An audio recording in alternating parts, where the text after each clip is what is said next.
We begin tonight with the international effort to rescue more than 200 abducted Nigerian schoolgirls. U.S. surveillance aircraft are now flying over remote areas of northeast Nigeria. Meanwhile, a large force of Nigerian troops are now deployed to the region. U.S. and British counterterrorism teams are also on the ground. Several other nations are contributing a variety of experts in the search. The mass abduction took place a month ago when gunmen stormed a boarding school in Chibok, located in Borno State. The Islamist insurgent group Boko Haram claimed responsibility for the abduction. On Monday, the group's leader offered to release the girls in exchange for prisoners held by the Nigerian government. The video provided the first glimpse of the girls. About 100 of them sat veiled on the ground, reciting the opening words of the Quran. And yet more disturbing information is uncovered by our own Arise News team, who were the first journalists granted access to the scene of the crime. Could authorities have been tipped off in advance about Boko Haram's plans to raid the school? Arise News correspondent Charles Aniagolu has this exclusive report from Chibok.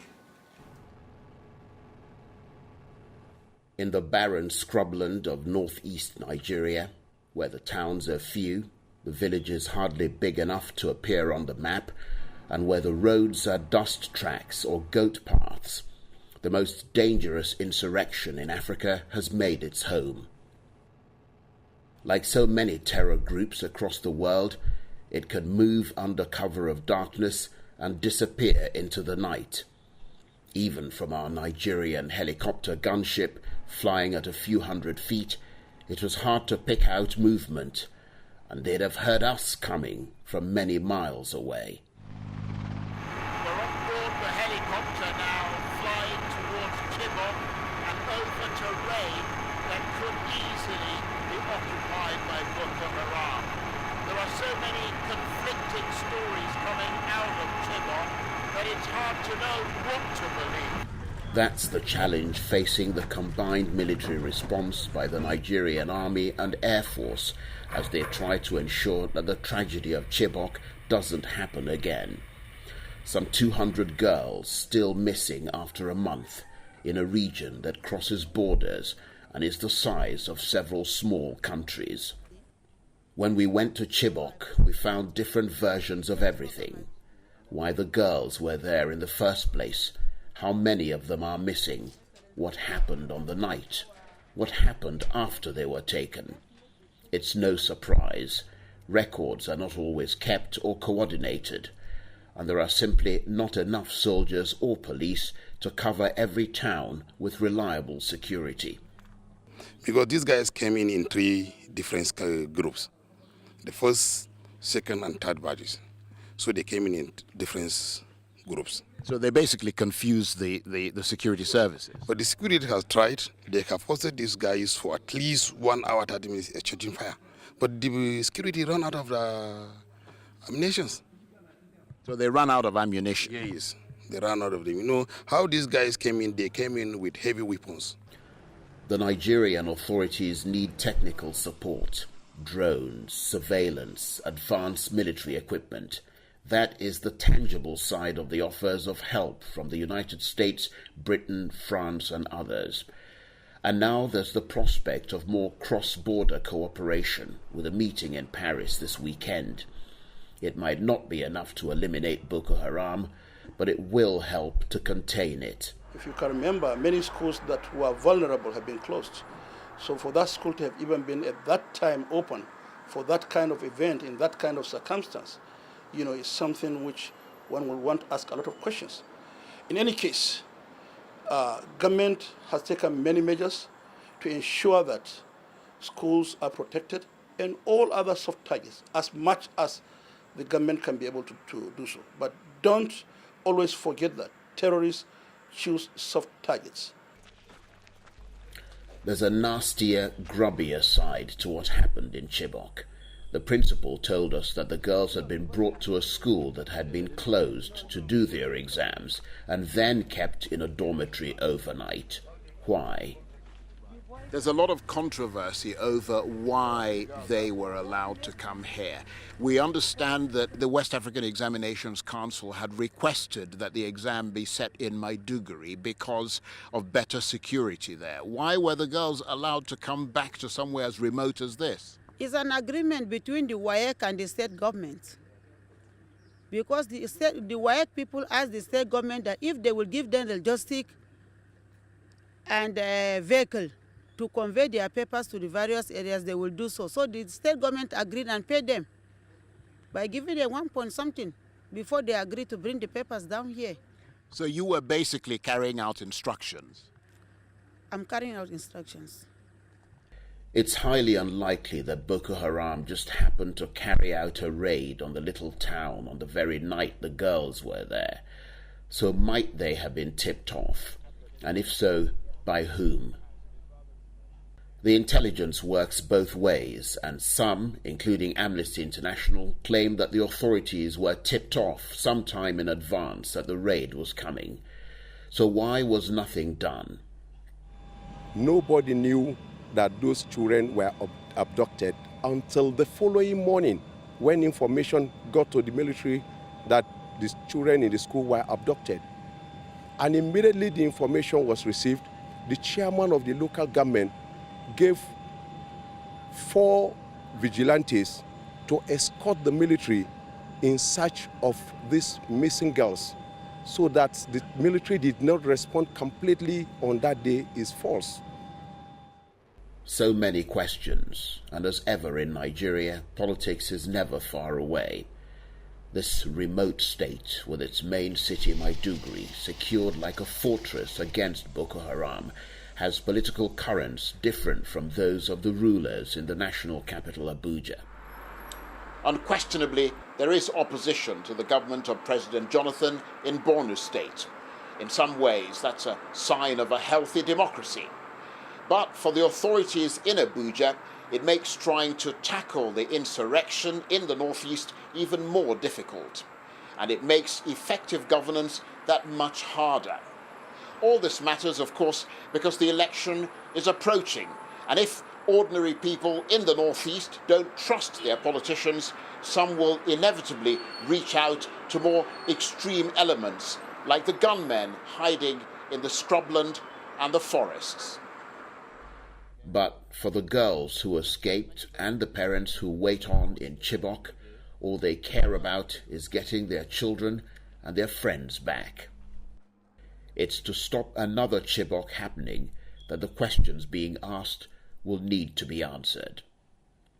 In Nigeria, I'm Charles Aniagolu for Arise News. For analysis of the situation in Nigeria, we turn now to David Rice. David is an NYU professor and the director of the think tank called the Africapitalism Institute, and he's here in our New York studios. Welcome to Arise America. Thanks for coming in. So many things to talk about here. Right. It's hard to know where to start. I guess based on your contacts and what you understand about this region, what do you think is more likely? That this multinational rescue effort will find these girls and somehow rescue them, or that it will require some sort of negotiation and trade with Boko Haram in order to get their release? Well, this part of the region, this part of the world, the country, is 23,000 square miles of dense forest. And no one in the country probably knows that terrain better, unfortunately, than the militants that are holding those girls. So any type of kinetic response, any type of military response, puts those girls at great risk, because Boko Haram has proven over and over again to be sophisticated, well-armed, and certainly not afraid of violence. So the only real solution has to be a negotiated one. You know what, and it's so interesting to me because this is a large number of girls. It depends on who you believe. It's either, you know, more than 200 or slightly less than 300, but that's a lot of girls, and you know, that number of people is hard to hide. How much cooperation do you think it would require from bordering countries, Chad, Niger, if you will, Cameroon, or even from the local villagers that might know something to actually get these girls out safely? Well, you really touched on something there, which is at the local level, villagers, people who live in these remote areas, live in fear that they could be next. And so for anyone to come forward and offer information, they're putting themselves at risk. So relying on that type of local intelligence is probably not going to bear much fruit. in terms of the relationship that Nigeria has with surrounding countries, if the military is pursuing them and there is an agreement with those neighboring governments to allow the Nigerian government or the Nigerian military to cross the border to pursue them, then that's all they have to do is melt away into Cameroon or Chad, and they're untouchable. Now, there's an upcoming summit in Paris that is going to be chaired by the president of France as a way to try to bring Chad and Cameroon and Niger to the table so that they'll cooperate. But that has yet to take place, and we have no idea how that will actually unfold. You would think they would have an interest in cooperating, perhaps, because Boko Haram terrorists generally don't recognize borders and lines, so that'd be interesting if they're not willing to cooperate. Let's talk about the politics of this. How has this kidnapping changed, if you will, the political seascape there? Well, I would say that this is the culmination of increasing political pressure on President Jonathan and his administration. Since 2010, Boko Haram has dramatically ramped up the violence that it is carrying out on civilians. Now, most of that violence is limited, the vast majority, in fact, is limited to the far northeastern corner of the country, which is very remote, very rural. But recently, they attacked twice in the outskirts of the capital of Abuja. And they timed it for the World Economic Forum, which took place in Nigeria just last week, because they know that that this was meant to be a celebration for the president's administration, because Nigeria was recently designated the largest economy in Africa. It was meant to showcase the economic success of the country.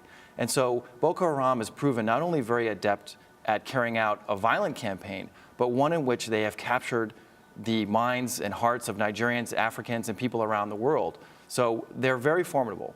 It perhaps could be that part of the best thing for the Nigerian government to get their arms around this problem of terrorism with Boko Haram was this big kidnapping, because it did put it on the international stage and brought attention there. My question to you, David, though, is this, and that is this violence, as you already said, has been going on for a long time. The northern part of the country has been under a state of emergency for over a whole year. So the fact that Boko Haram seems to have operated almost without any restrictions, what does that say about how the central government views or takes care of the northern territory? Well, you know, in Nigeria, there is a very clear division politically between the north and the south. And Boko Haram has had it out for President Jonathan because he's from the south. And so they've attempted to put increasing political pressure on him. In terms of the government's response, this is a very rural part of the country. There's little to no infrastructure whatsoever. It is so vast and expansive. It's difficult to manage any type of issue in that area. And I think that what we're seeing is the government perhaps not having the equipment or the training or personnel to tackle this ever-changing and complex situation. And that just speaks to perhaps how militarily they can't overcome them. Let's go back to this whole issue of diplomacy, whether or not it's possible to negotiate successfully with Boko Haram for the release of these girls. Based on what you know about their behavior, are they likely to live up to any promises that they make to the Nigerian government? Well, considering what they've done, this abhorrent act that even members of Al-Qaeda have criticized, I think that to trust in anything that they say, you'd have to be suspect. Now, they've made overtures. It's very hard to tell whether or not that's legitimate, because clearly they have shown that they'll stop at nothing to get their message across. Perhaps they're willing to negotiate for the freedom of some of their compatriots, but at this point, I don't think there's anything we can be certain about. And isn't it a slippery slope, even if there is an attempt to negotiate and some agreement is reached? Doesn't this just send the message that, oh, you know, the terrorists can do some big egregious act and then make demands? This, frankly, is a lose-lose situation, because if the military goes in guns blazing, then those girls are at tremendous risk. If they go the route of negotiation, then you're exactly right. Then when is the next kidnapping going to occur? So this is a lose-lose situation. It's extremely tragic.